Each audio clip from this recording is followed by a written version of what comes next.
turn one of the lights off? Oh, that's better. That's better. Thank you.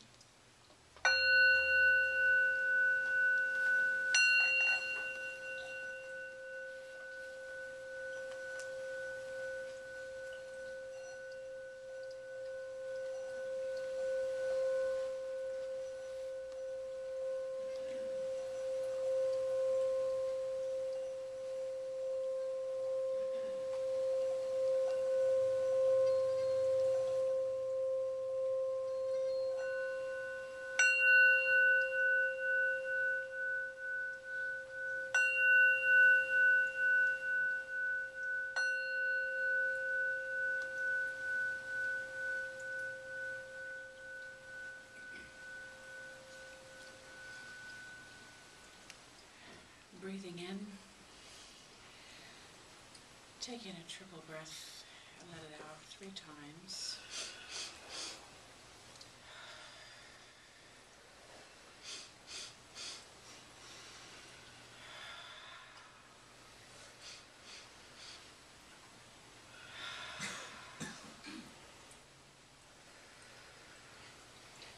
Just relaxing, feeling your shoulders drop. Feeling your spine curve a little, and tilting the top of your head upwards towards the heavens, so you're just tucking your chin. And this lines up all of your chakras. This is a perfect position for meditating and letting spirit in. Breathing and relaxing. Recognizing that we are all crystalline, energetic beings of spirit, that we are made of the same energy, of all the energy that populates the universe, the skies and the earth, the planets, all the inhabitants, the living organisms and the rocks. We're all made up of the same energy, same source of creation. And we celebrate the magnificence of our individuality and the beauty of how we're still one. Paying attention to the area of your heart space. Imagine a beautiful white golden light emanating and exploding from your heart space like a supernova, an energetic force, so magnificent and large. As you recognize this energy coming from your heart space, see, hear, and feel this energy going all the way down the bottom of your body, going out of your feet. See this energy connecting to Mother Earth. Feel how beautiful it is to become aware of our connection to Earth. And see your energy going all the way down to the center of the Earth. And as you do this, we appreciate our habitat here. We recognize everything we have comes from Mother Earth. From the air we breathe, the water we drink, the food we eat, the clothing we wear, and the shelter over our heads. Everything we have in some way, shape, or form comes from this earth. And so we take a moment to feel gratitude and respect. And we send our love to the earth all the way through. Giving and receiving, this is the cycle of life. We receive from the earth and we give back to her. Feeling that energy coming back up from the earth into the bottom of your feet, all the way up through your body. Now feeling that energy leaving the top of your head and going all the way up into the heavens. Leaving this Earth's atmosphere into our star system, into the galaxies far and wide. See your energy reaching into the Milky Way, where there exists no less than 400 million other planets and star systems. See how your energy reaches even this far.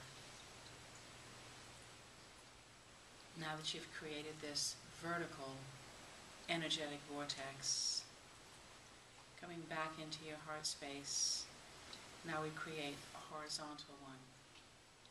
And we see the light and the love in our heart expanding in all directions horizontally, to the person sitting next to you, either side, to everyone in this room, expanding out of this room into this city, this county, this state, into this nation, and all the way around the world.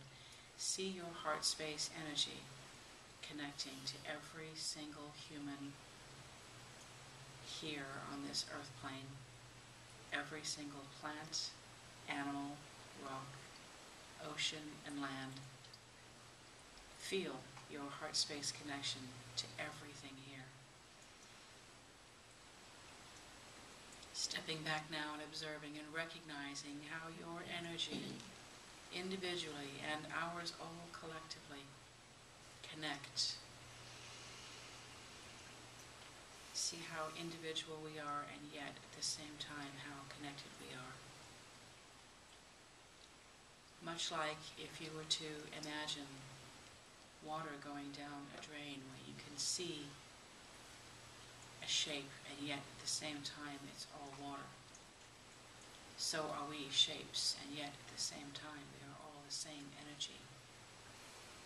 The energy of life. We communicate with each other in ways even to be beyond our earthly expression. We connect, we resonate, we commune, we cohabitate.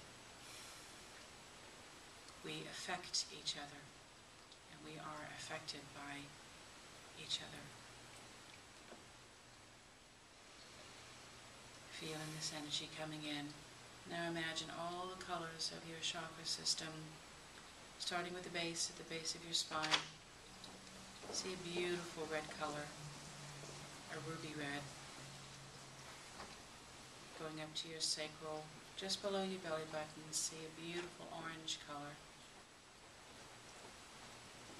The top of your navel, below your rib cage, see your solar plexus, an amazing banana yellow. Coming up to your heart space, right around your heart, an emerald green with beautiful pink sparkles around it. Going up to your throat, see the most amazing sky blue you've ever imagined. And up to the pineal gland, where we see, as known as our third eye, at the brow, the most colorful, deep indigo blue. At the top of the head, towards the back, our crown chakra, our gateway to the universe, a violet blue. See all of your energy systems beautiful and bright and shining. Calling in now your guides, your guardian angels, your archangels, any teachers, deities, ascended masters, starseed families, elementals that inspire you, teach you, and guide you, that you connect with and resonate. Calling in all of your angels now, asking them to help you set purposeful intent for any changes that you would like to make now in your being. Recognizing you have only to set that intent to be that change now. Feel the beauty of our existence. Feel the peacefulness of what we are. This is our truth. We are beings of light, capable of the highest vibration of joy and love. Anything other than this is false evidence appearing real. We are abundant, clear, joyful beings, and this we choose to remember, and so it is.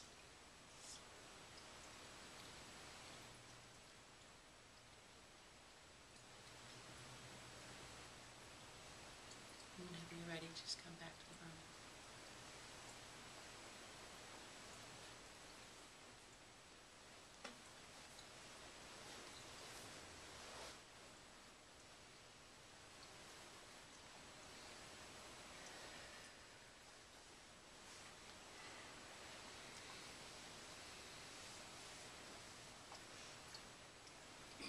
Anybody back?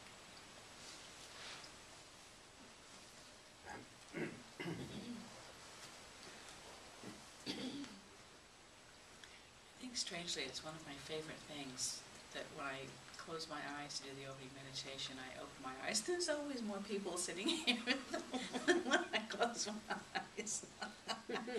Yeah, whether it's just Sunday morning and you're having trouble moving or you don't like the meditation, so you come in towards the end. Whatever it is, I'm glad you come. It's like I hear little scampering around like little mice in the room as people are taking their seats. Sneaking in. Well, that's 2 Sundays in a row that we haven't had our guest musician. Seth actually forgot last weekend. He didn't realize it was his day. And Trav confirmed with me yesterday, so I'm not sure what happened to Trav, but we have our little singing bowl, so that worked.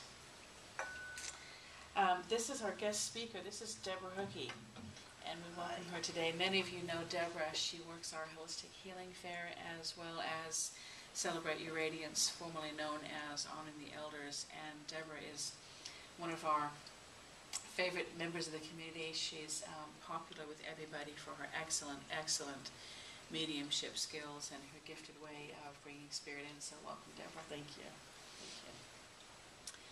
Thank you. Whenever we have a guest speaker, I ask them for their topic.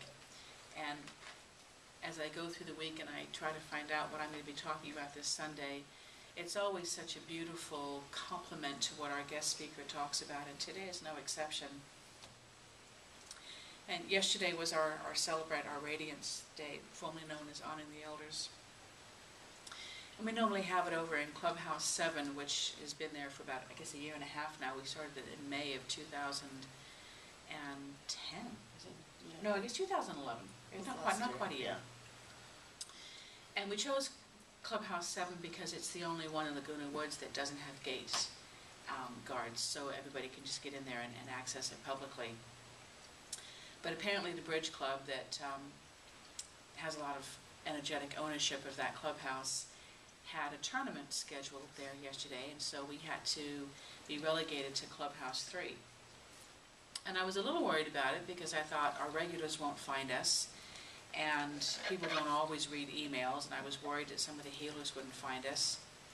And I woke up in the morning and I went, okay, I can worry about this or I can just surrender it. So I chose to surrender it because that's always the path of least stress when I remember to do it. And what I didn't realize was Clubhouse 3 is their theater, and I didn't realize that in Laguna Woods they've got this huge theater where they do these amazing productions. And I looked at some of the things there, and they're having an Elton John, Billy Joel tribute show. I thought, maybe I'll get my dad to buy some tickets to that. I love Elton John. And what happened was it was a really strange day. Did you find it was a different day yesterday, wasn't it? Yes, it was. About half of our regulars didn't show up. Right. But people who came to the theater to buy tickets saw our table out there and came in. So we had what I would call fresh horses in there. And Kim noticed it too. She said that Kim Flood works the event every month, and she gets a lot of regular people in there that she goes in there and balances their chakras, and she finds that as the regulars come back, she has less and less work to do because she's gotten them in a place. And she was sweating yesterday. She said she worked so hard because everybody was new, and they were completely out of balance. And so we had a lot of new people come in yesterday that weren't familiar with the kind of work that we do. And so whenever this happens, Spirit always reminds me that that is actually what we're here for. It's great when healers get to work with people who are familiar with the process because you're kind of primed, you've kind of done some work, you're warmed up, it goes really easy. But when we work with people who've never done this work before, it's a horse of a different color, isn't it? And it's, the approach is completely different. And I don't know if you felt the same way, but it reminds me of that's actually why we're here.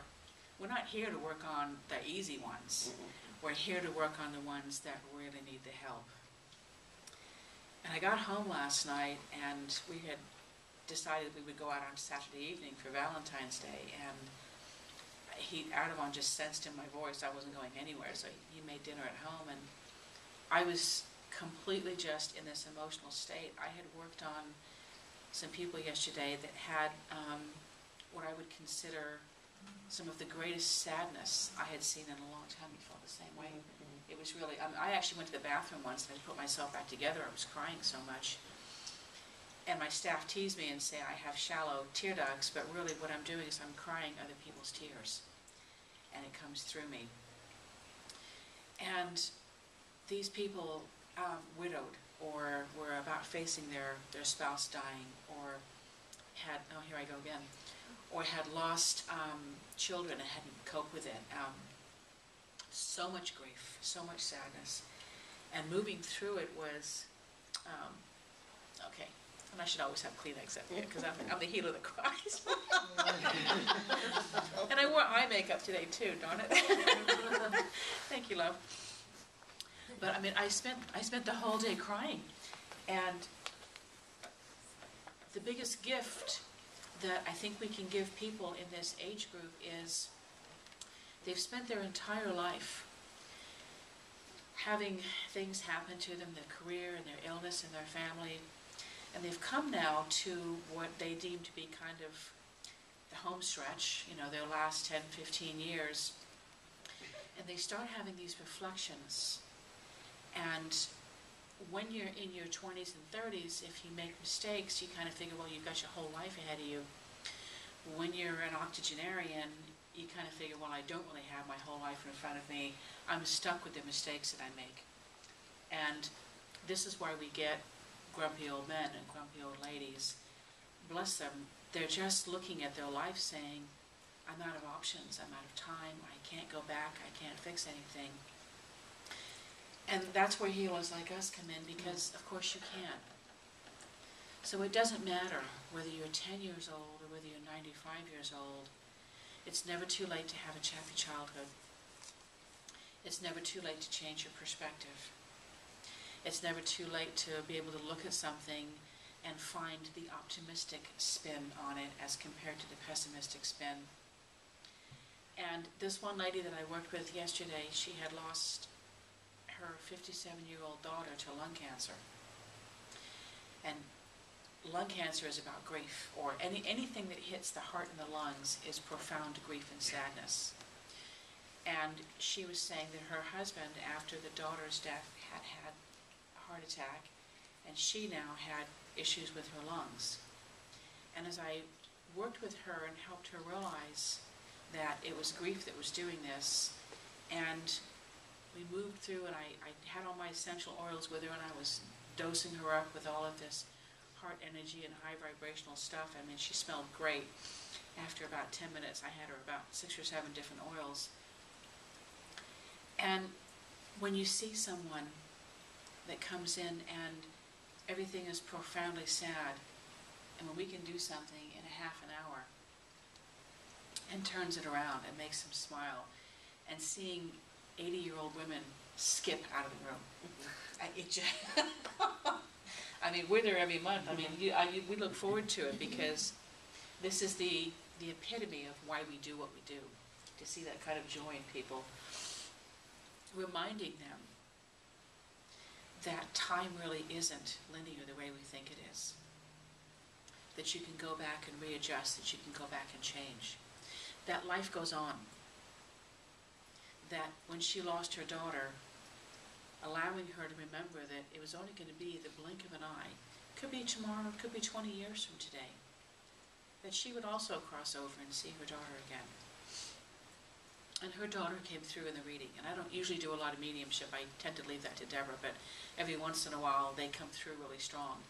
and her daughter came through yesterday, and I almost sent her over to you, and then all of a sudden her daughter just, oh, she's not going to go see Debra, she's going to come here, right here and now, and her daughter came through, and the emotions that were there, I mean, it was so profound.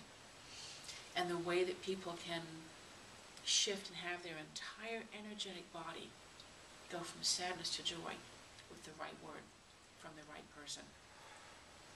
We have this power. You don't have to be a professional holistic healer to do this. I'll never forget years ago when I went to the I Can Do It seminar in Las Vegas, and Carolyn Reese was on the stage, and she had written a book where she told stories about going through all the different chakras. And somebody wrote a story, and they said that they were going to the grocery store to get elements to put together a package to poison themselves and commit suicide, but that they were on the corner waiting to cross the street, and a car went by, and somebody turned and smiled at them with the most genuine, heartfelt smile, and greeted them and said, "Have a wonderful day." And they changed their mind and didn't do it. That could have been you. It could have been anybody. That's all you have to do. I'm so sorry. That's all we have to do. We're all healers. We're all people who can bring joy into somebody else's life and to our own. Listening to a friend. There was one woman that I worked with yesterday, and I honestly, she had a barrier up like Fort Knox. I could not. I could not. The oils wasn't getting through. The talking wasn't getting through. The energy work wasn't getting through. And she looked like she was listening to me. And I recognized at first she seemed really cognizant, and then we would talk, and then she went back and she repeated all the same 20 sentences she had said in the first segment. And then we talked some more, and then she did round 3 of repeating all the same sentences, and I realized she was caught in an energetic loop. And I kind of said, okay, I guess I'm done here, and I motioned for our session to be over, and then she looked at me and smiled and put her hand on my hand, and she said, "Thank you for listening." And that was really all she needed. That was her healing, was just, she just wanted to talk, and she was lonely. Healings come in so many different forms. And when I was trained with Vienna Steipel, the first thing that she told us all is, don't get attached to the healing. Trust that one happens. But what she meant by don't get attached is don't decide what it's supposed to look like. Don't decide my daughter needs to lose weight, or my son needs to be happier, or my mother needs to get over her negativity. And that woman that sat down, somebody had put her in that chair. I'd been seeing the friend first, and she said, and this is my neighbor over here, she's the most negative person. I told her to come and sit with you. And I said, well, does she want to? And she went over to the woman and she said, come on over here, get over here, sit your butt down. And I looked at her and I said, if you want to. And this was the same woman that got caught in the loop, but her friend had decided what she needed. She didn't need correction of her negative attitude. She needed somebody to listen to her. So we don't know what somebody else needs. I know we think we know. I know we want to know, because if we know, then we've got a chance of helping them. But the truth is, we don't know what anybody needs. And sometimes they don't even know what they need.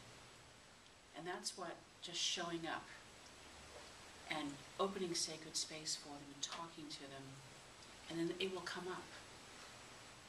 And I know we all have children, we have friends, we have husbands and spouses and parents. And I'm sure if I asked you to make a list of all the things that's wrong with all the people in your life, you could come up with a really big list really fast. But would you be accurate? And is it appropriate for you to decide what somebody else needs? Because sometimes we don't even know what we ourselves need, because we haven't given ourselves permission to think about it and to really ask. Open your heart space, that exercise that we do in our opening meditation, where I take your energy into the earth and remind us that we have abundance, that everything we need, we have. If you look around this room, even the metals come from the minerals in the earth. And the electricity is getting generated in the earth, isn't it? The molecules in the air that create fire, the crystals, all the materials, everything that we have comes from this earth. And our spirit, as we get connected to all the energies of the universe, and then because we're all the same, we connect to each other all over the world. All we need to do for people is open sacred space for them. And that's what the Temple of Light is, the open sacred space. So open sacred space for yourself. When something's bothering you and you're feeling ill, either emotionally or physically, open sacred space for yourself and say, I know what I think I need, and I'm talking. I need to go run. I need to lose weight. I need to get more disciplined at work. I need to have a talk with my mother. I need to clear the air with my best friend. Maybe that's not what you need. Maybe you just need to pause and really spend some time getting in touch with what's inside. And when you can do that for yourself, you can do that for other people. And then we're all healers and we're all counselors. And there are those of us that do it professionally in that we hone our skills and devote our time to doing that. But just because those of us that do it professionally doesn't mean that we're the only ones that do it. We all do it. Any questions? Aside from why I don't have my Kleenex up here all the time, since apparently I always need it. Why does Reverend Danielle always forget her Kleenex? And you've helped me so much, thank you. When you're in a session with someone and you're helping them to heal, it's like you're dropping the seeds through a word or a touch or a scent or something, but there's still a lot of work that they need to do, self-analysis and realizations and awareness to heal themselves. All healers do is guide. And all life coaches and psychologists and family counselors and medical professionals, I mean, really, we guide. We see where they are, we ask them where they want to be, and then we start guiding them in that process. And really, we're guides. I mean, we all have spirit guides, but we ourselves are guides. And really, do we raise our children or do we guide them? Some people might misunderstand and think that they can come to you and be healed and don't realize that they need to do the healing themselves. And that it takes time and effort and energy and determination and so many elements go into that. But as a healer, one of the things that we do is we loan our confidence. And sometimes they do get healed just from coming into the session because they look at somebody that says, you can do this. There's nothing that you can't do. There's nothing that you can't change. And sometimes just being in the presence of somebody that has that fantastic confidence, that can be a healing. It's like you're giving them permission. Possibility, permission, confidence, awareness that they can. And really, I think what I have found, and Debra will share her insights as well, what I have found when people have physical illness, emotional illness, the biggest thing is they simply aren't aware how easy it is to change it. They think they're stuck, that it's just the way they are. This is just who I am. I've inherited this from my parents. My mother was the same way, and my father was the same way. This is our culture. This is our religion. This is the generational disease that I inherited. They go into resignation and acceptance. And that's the biggest thing that I found that I work with people shifting is, no, you are not obligated to get stuck with anything. What are your thoughts? Oh, one more question. Oh, yes.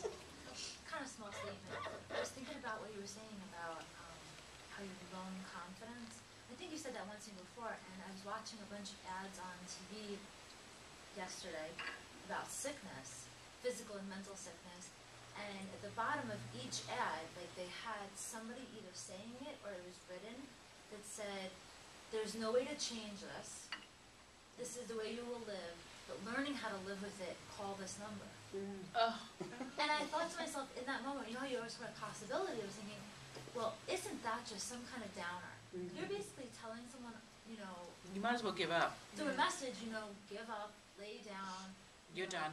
Yeah. Yeah, whether it's an emotional thing, a physical thing, and the fact that you give this possibility, it really does change the entire way you think. I mean, at the risk of sounding too woo-woo when I say that, but let's go to a quantum physics scientific application. We're all made of atoms. What do atoms do? They change. They get created and discreated, and at the center of the atom is spirit. And at the center of every atom is spirit that makes up the molecules, that make up the cells, that make up the thought processes. Our very nature is to change. So who and what says that it has to be changes that are negative? Of course there can be positive changes.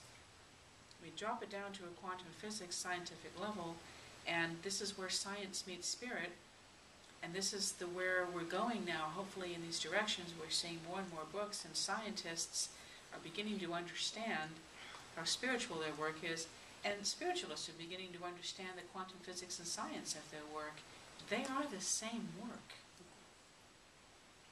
I love it when my daughter, who's going into chemistry and nanotechnology, you know, starts creating these degrees of separation between science and spirit, and I just sit there like, she'll know one day. And I just smile and I lovingly tell her, because I don't want to put her down or rock her world, but I mean, I just kind of smile inside, and I thought, one day she'll get it. She'll see. Recently, the other morning, just before I woke up, or just after I woke up, this message came through so loud and clear, anything is possible. And I was like, yes. And when you think about that, it like opens up so many possibilities. But think about it really. Can you think of anything at all where exists in our universe a state of quantum physics where there is a limitation? There are no limitations. Anything can happen. Likely? We can discuss likelihood all day long, but we don't have to attach ourselves to likelihood and probability. All we have to do is accept the possibility, and then that shifts your energetic alignment, and then you are moving in a state of possibility rather than not possibility, and that's what creates change, being in a state of possibility. I know it's possible to heal this. I know it's possible to change this. I know it's possible to have a peaceful relationship with this person. I don't know how. I don't know where. I have no idea how it can happen and in what form it can happen, but all I know is if I'm open to the possibility that something can happen, and if I say, and I don't know how, and I stop micromanaging the universe, then I've given the universe permission to do it and leeway to do it the universe's way, and that's when the greatest change starts coming. Yeah. Instead of thinking in conclusions. Yeah. Because really that's it's like blockages and limitations exactly. when you already conclude how something's going to be. And Don Miguel Ruiz in his 4 agreements, one of them is live without conclusion. And he's written a new book, Well, The Mastery of Love. Yeah, and he's put a 5th agreement in there, I think, yeah. And it's an incredible book I'm reading now. Really amazing. I'm becoming even more aware of subtleties of childhood and what we've talked about recently, and how we're domesticated and we acquire these fears, and it's an incredible book. We are, if you think about a computer program, we are 100,000 times more complicated than a computer program, but we are simply a structure of programs and beliefs and ideas that have been given to us and intertwined in a great matrix, and sometimes our beliefs have viruses, and they cause us to self-destruct. So, we just need a universal Maccabee program to come through and clean up all of our thought processes. Is that what that book is all about? The belief of, what is it? Oh my God, no, I can't remember. The Virus of Belief by... I went in. Oh my You God. know, if it's got the word belief and virus, I would say that no matter whatever your question is, yes, we're talking about beliefs that serve us and those that, you know, cause us to self-destruct. Because there is really only, a lot of people will break it down into two different categories. There's love and fear. And if your belief system is founded in love, self-love, love of others, love of universe, love of earth, or your belief system is founded in fear. I'll die, I'll get sick, I'll be unhappy, this will happen, that will happen. And you can really boil down all belief systems to fall into those one of two categories. And fear is false evidence appearing real. It's not true. Well, Well, it's kind of funny because for a month and a half I've been saying, okay, what can I talk about? What can I talk about? And I mean, I had so many subjects, and here I am saying, okay, I'm going to leave it to Spirit because I couldn't figure it out. But I was reading last night about the grievance process. And when I was doing my readings yesterday, and as Reverend Danielle was saying, you know, when we're giving messages to all these people, I mean, I donated myself as a daughter to this one woman that her children walked away from her and they never see her. And I told her, you know what? Call me. I'll be your daughter.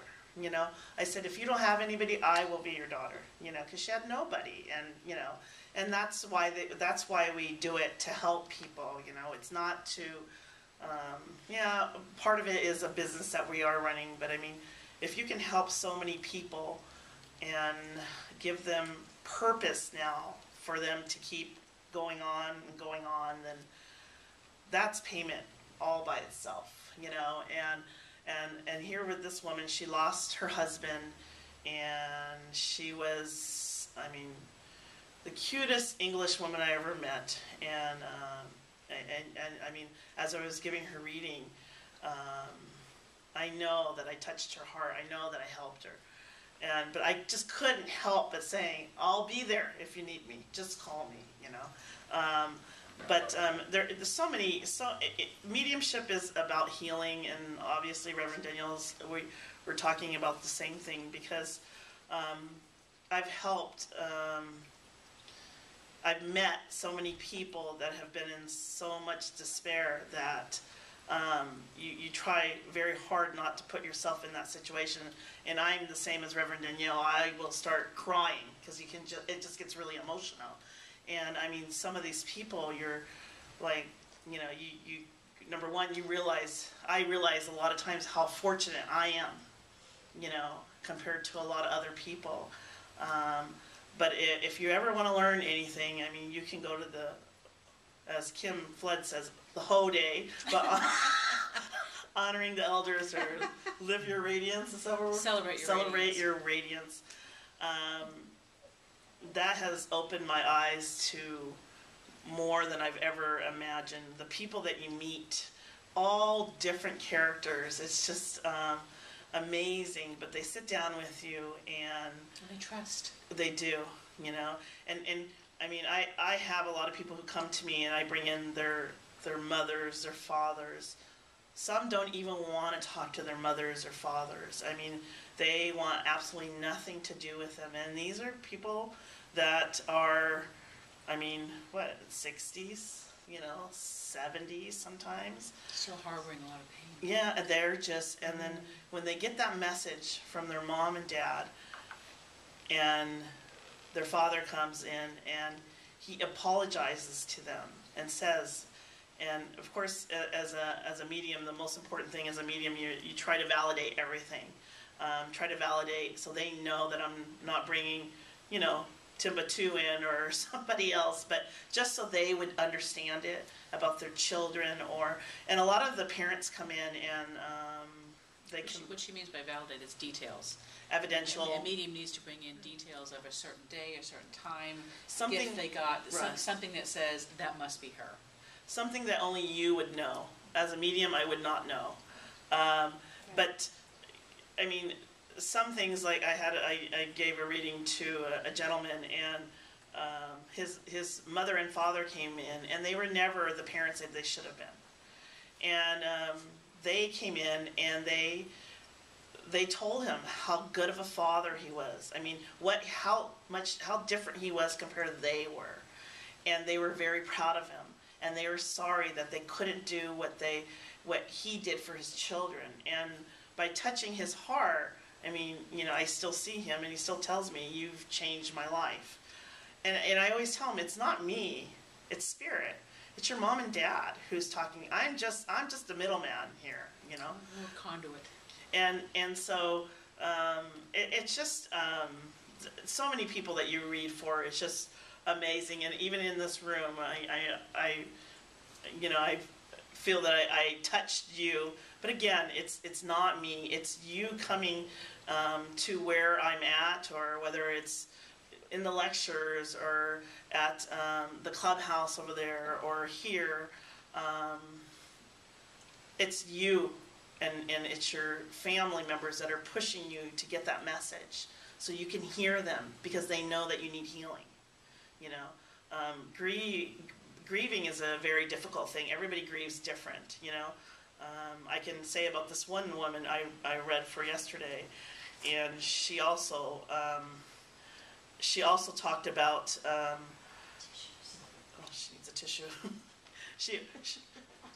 She also talked about how it was about her father. Her father had passed, but she wasn't angry at her father. She said, "Oh no, I'm not angry at my father," and she just kept talking and talking and talking, and she was angry at her father. That was the end result. She was very angry at her father, and as I kept talking to her, she didn't realize until we kept going deeper and deeper into the message of what he was telling her. And she looked at me and she says, "I thought I let go of all of this." And she was a holistic practitioner as well. She goes, "I thought I let go of this." And so I looked at her and I said, "Well, by letting go of this, can you imagine now how you can move forward now?" And she looked at me and she says, "Yeah, I realize that now. Now I can move forward, because I didn't realize that I put that block, you know, and I didn't know had so much, she was so negative about her father. She was angry that her father passed away. She was just so angry, you know. And again, everybody grieves in different process, right? I mean, some people are angry. I mean, They won't tend to share that because they think that it's wrong to be angry at them for dying, and they feel guilty and shameful at having that kind of anger. But I mean, it's okay to be angry to lose a parent. right. Say, "I lost you too soon. You didn't see my children. You weren't around. I wanted more time with you, and that makes me angry." Exactly. And regardless, I mean, I do bring in a lot of people. I bring great grandparents and or people say, "I've never met them," and I said, "Oh, family's family." They know who you are, and they're going to come to you, and they want to give you a message. So let's see what they say. And usually it is a message that was relating to their life or something about their life that they only understand. Family is deep. I mean, I think that's, I do bring a lot of friends, but again, friends are like family. I mean, Do you bring pets in too? I do bring some pets. It just depends on the type of relationship they have with pets. I mean, I have a friend that I bring in her dog, but I mean, when the dog was alive, I mean, she carried the dog like it was her baby, you know, and the dog was going through his transition for over 3-4 months, and she carried that dog everywhere she went, to circles, to everything, and Benji was part of the family. So, and he still comes in, and he brings her these messages, you know, and so it's just really, I mean, mediumship is, for me, the reason why I got into mediumship is for healing. It was for me to heal something in my life that I had to heal. So that's how I learned. I went to a church, and this medium gave messages in the pews, just like this. I mean, it was pews, and she gave me a message. And then I started going on a weekly basis. And at this certain church, it was just donations, so it wasn't anything that, we had to pay a lot of money. And I was healing for 5 years. I went to a circle for 5 years learning mediumship. But for me, it was all about healing. 5 years, And it was just a healing experience that you'll never forget, and how it actually helped me in my life to actually push me to this direction. Because if it can help me, my gosh, I can help others, And so that's kind of my purpose in mediumship, because I know that I could be that conduit, and I can be that person to help and give them messages from Spirit. And as we were sitting here, I mean, boy, did I feel all our guides around us, all those family members around us. I mean, we have all these empty seats, but they're really not empty. They're full, because they all want to hear this message too. So, I mean, it's just, people are amazing. And again, the way we are here, when we go to Spirit, we're exactly the same way. Okay? So, if you guys have any regrets, take care of it when we're in this lifetime. Take care of everything. I mean, tell somebody you love them, hug them, kiss them, touch them, because in Spirit, when they're in Spirit, they can give us the messages, but I mean, can they hug us? Can they kiss us? And we miss that, right? So let's if we can all here, have no regrets when we go, because I mean that's one of the most important things.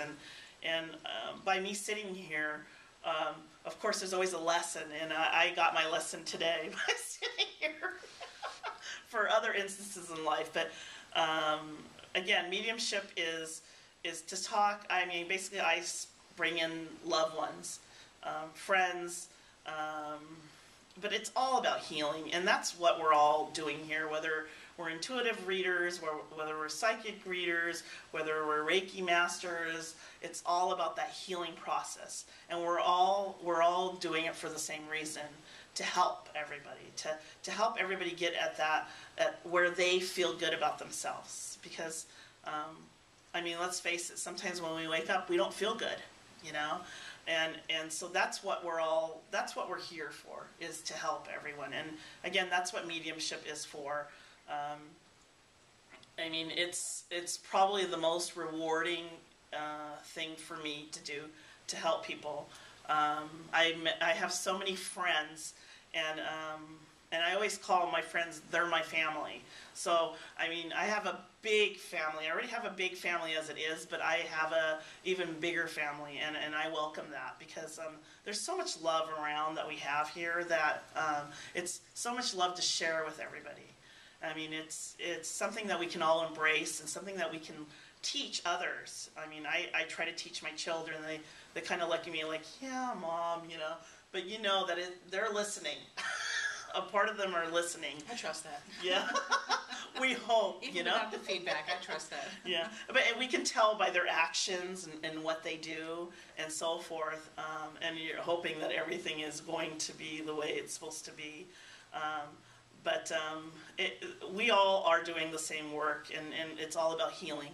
It's about helping each other, and I'm sure everybody in this room has that same feeling. It's like, I mean, when you see that commercial, you're thinking like, come on, I mean, we have so much to give, and if we're all on this planet to be positive, to help people, can you imagine if we had a whole nation to do that?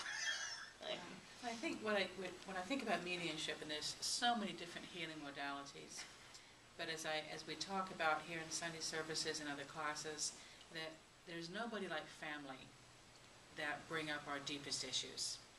And you hear people say, or I get along well with all my friends, it's only my family that I can't get along with. It's because your family shares DNA. And you're going to be picking up your beliefs from your family, and they're the ones that raised you. They're the ones that know you better than anybody else. And when they cross over and you don't get a chance to reconcile those relationships, the healing work that needs to be done can be really profound. And when you can get a medium who specializes in bringing in family members, it's not too late to get those messages and share that information. And they're looking in on you just because they're gone. You know, whether it's a parent or an aunt or an uncle or a cousin or a great-grandparent or a child, they look in on you. And they can see energetically what's going on with you, and they know you better than anybody else knows you. And when they come through and give you those messages, I think mediumship has the potential of being some of the most profound shifts, because so much of what we're dealing with in pain comes from our culture and our family and how we were raised and the things we experienced. And once they cross over, even though their personalities are the same, your grandmother's still going to come through and say, "You're not eating enough," you know, and you know, but they do have a level of evolvement, and they have gone through a life review, and they have studied their own lives, and they do have their guardian angels around them helping them. So they are the same energy, but they also have a level of wisdom. Yes. They process things, and they can be some of the most helpful messages you'll ever receive. Definitely. From what I understand and from what Spirit tells me, like sometimes I'll bring in somebody's father, and the child says, or the daughter, "Oh my God, he was the most negative one. I mean, how can he give me advice?" And then the father tells me, "Well, I had to learn here. I saw the person that I was, and I did not like it. So I choose to change. So you have that option when you go to Spirit to change. It's up to you how you want to be." I mean, some of them change, some of them just forget it. I don't want to do anything. I had a woman I gave a reading to yesterday, and she didn't want to hear from her husband, from her dad, from anybody. She did not want to hear. And she was testing me. I was like, "I want to test you. I want to see what you know." And so I said, let's test the psychic. Yeah, and I said, "Okay." You know, and so as she tested me, I brought in her mom, and she looked at me and she says, "That's exactly what my mom would say."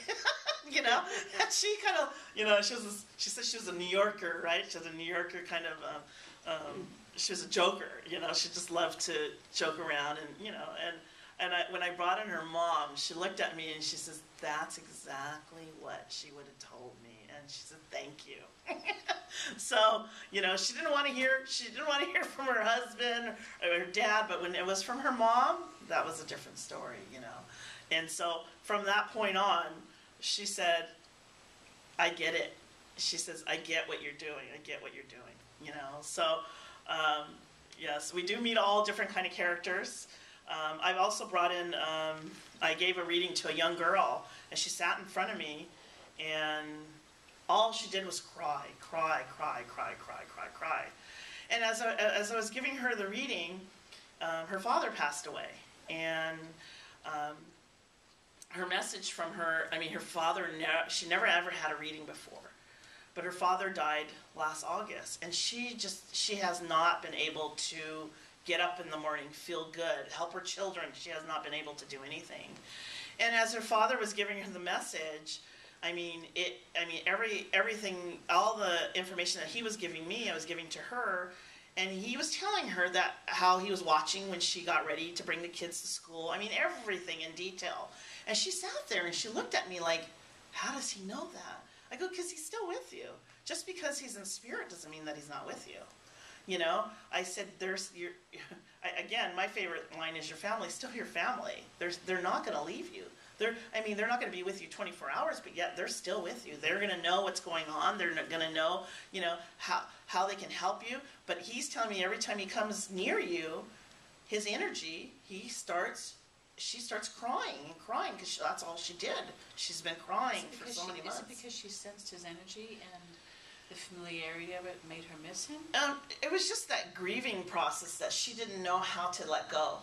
You know, she thought that by her stop to grieve, that it was going to be some guilt, right?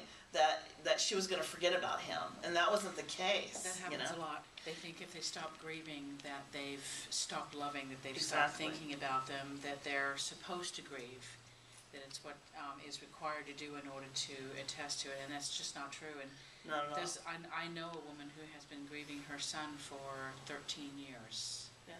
who goes dark on the anniversary of his death, will close the house up and go dark, and she refuses to move on with her life because she is afraid that it will mean she forgets him or doesn't love him or is okay. I guess if you stop grieving, does that mean you're okay with them dying? I mean, it can be a very confusing process for some people. Well, he kept telling her that he says, I love you. And he says, there's never any doubt in my mind. I've never stopped loving you as a father. You're my daughter. And she was the only child.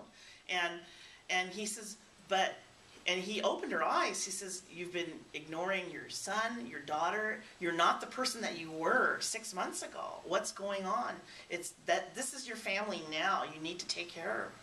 Well, she came to me last month again, and I gave her a reading, and she sat there, a completely different person. It was like, wow, who are you again? You know, complete. And she sat there, and she says, you changed my life. You changed my life. And again, here I say, it's spirit. It's your father. It was meant to be because it was time. It was time for you to sit here and to receive that message because it was time for you to move on with your life. You know, and she says, you don't even have any idea what you did for me. And I mean, if you looked at her face then and now, it was just she's so bright, she's glowing again and ready to move forward in her life, you know. So it's all about learning, you know, and wanting to learn. But everybody has their own process of grieving, obviously. And some people, you look at some people and they pretend they don't care at all, that life goes on, you know, and that's just their way of grieving, you know, and that's just the way it is, you know. I think the worst grieving comes when you don't believe that life continues. Exactly. You think that they're really just dead and gone and that was it. And you think that you've got unfinished business within